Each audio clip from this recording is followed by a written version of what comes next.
former Republican presidential nominee, and Senator Bob Dole on what he makes of these protests. Senator, what do you think of them? I don't think they even know Donald Trump. You know, I think they're crazy. I can't understand what's happening to the young people in America and what the future holds for the rest of the country if these young punks take over and continue their protests. I wonder, someone had to have put them up to this, Senator. I mean, you know, most 14, 15, 16, 17-year-olds, I can't imagine too many 18-year-olds in that group able to vote, would do this, right? Not able to vote. They don't know anything about the election. I bet half of them couldn't name his opponent. So I think there's some professional protesters who go around the country organizing and stimulating these other, in this case, very young people. But I also wonder where their parents are. I mean, you know, if you have good parents, you're not going to be out protesting. You ought to be in school worrying about your grades, because if you're going to have any life in the future, you know, you've got to have not only a high school diploma, but possible a college degree. So I just can't believe what's been happening with adults and college students and now high school students. No, you're right, Senator. You've seen a lot of this stuff, an unusual number post the election of Donald Trump.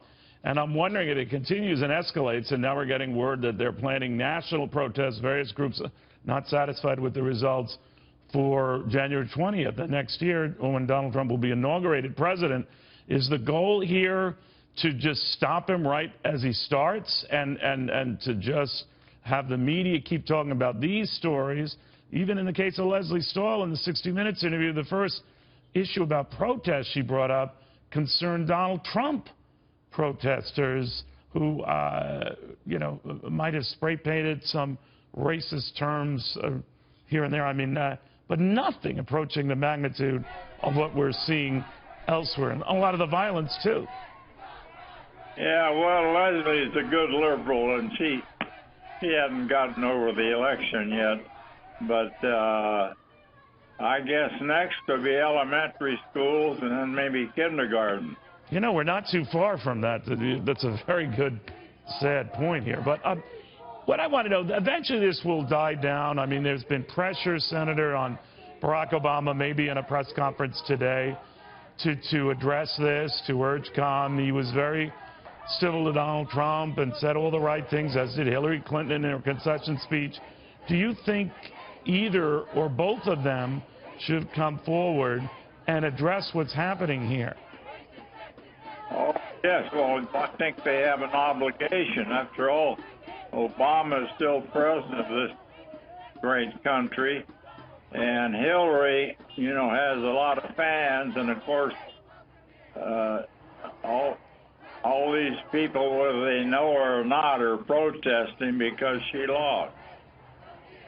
Do you think, Senator, now, leaving these protests aside, that Donald Trump and his behavior and how he has handled himself since winning the presidency is encouraging? And even with some of the early choices, having someone like Reince Priebus as his chief of staff, balance it out with a little bit maybe of an internal back and forth with Steve Bannon as his chief administration strategist, that he's at least initially making the right moves, or how would you characterize it? No, I think he's made the right moves. I think he's been acting as he should, like the president-elect.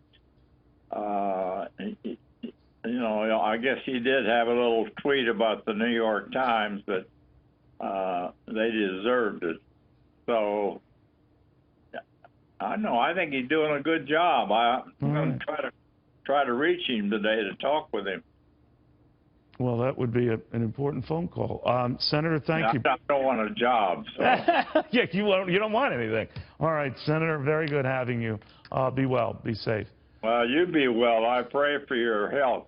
Well, I thank you for that. Something's working. You fooled him, Senator. All right, thank you very, very much, sir.